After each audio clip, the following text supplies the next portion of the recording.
This is the home screen. Now when you hit the home button there, this is what it's going to look like, and it has like a split between your radio and navigation and your calls and stuff like that. But if you slide to the left and right, you have,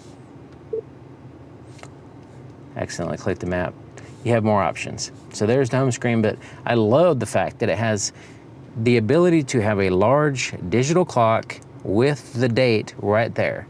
It's very large and easy to see because sometimes that's what you need to focus on when you're driving. Time is of the essence, right? So being able to have that pop up there, I love that. That's like some vehicles have a little itty bitty clock and it's barely find it, much less see it. This one, you can have that option and it has the date. It tells you the day, Friday, November 21st. It's very clear, easy to see, and I just like that is very, very important to me. All right. Let's go over here. We have Apple CarPlay, Android Auto capabilities. You have your My Subaru app that you can have. You can turn the display off if you want. You can add different shortcuts as well. Even has a valet mode. Now they have the icons here on the left side. So this right here will be your navigation map. All right. So you can search here. Kind of zoom in and out so we can, something hit the roof. I think it's one of the trees is dropping its seeds this time of year. All right, so either that or a squirrel's throwing something at me. But yeah, there we go, Wilmington, Parkway Subaru in Wilmington, North Carolina. So yeah, a very responsive map here.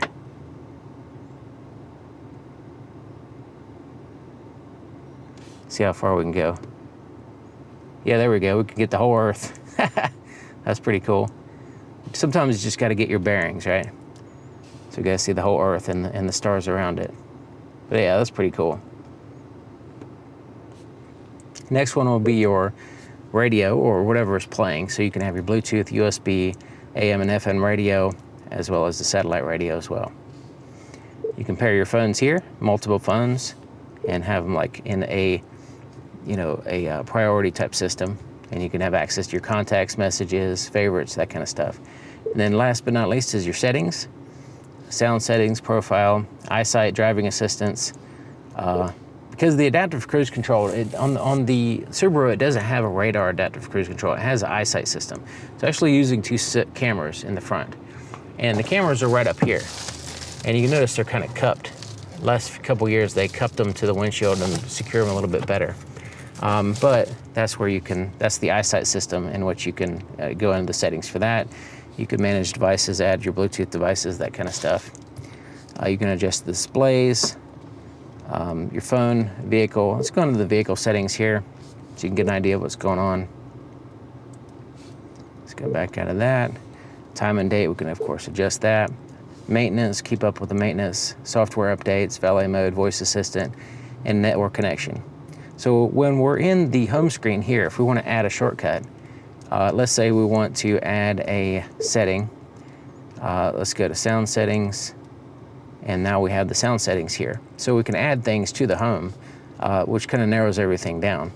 And then this last button here at the bottom is your driver profile. Now, right now it's set up as a guest, but you can manage the key. Let's say you have two keys and you want to have things set up differently for each individual person. You could do that as well. So it's a fairly straightforward. You do have the access to voice recognition there. And so yeah, pretty straightforward system and looks good. The clarity, the resolution, colors, all that look really nice. Has a separate volume knob, I like that. And this right here is essential, being able to access a large, easy to see clock and calendar basically.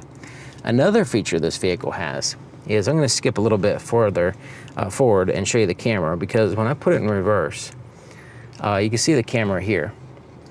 It pops up. That's normal, right? But this has the 360 camera system. So we have the top-down view, we have the back view, we have the active guidelines there. It shows your tires and everything. This is excellent. Now you have rear cross traffic alert with braking. So if there's something get too close to a vehicle, something behind you, it'll automatically brake. You can turn that off. Parking sensors, you can turn it off quickly. And then you have these different views here. So let's say we want to change the view to this more wide, super wide view. That's more linear. And then we can see what's on the side of the vehicle right here. So you can see right there is the front wheels. So let's say we're getting close to something, a curb or a rock or whatever it happens to be. We can stay razor focused on those wheels and how far they are away from whatever it is. So yeah, that's really cool. Now when we put it in drive, we had the front view. And the reason why I say this is a feature that I really like is that it has an automatic function. So when you automatically start just going very, very slow, like under 5 miles an hour, it just automatically pops up your camera system.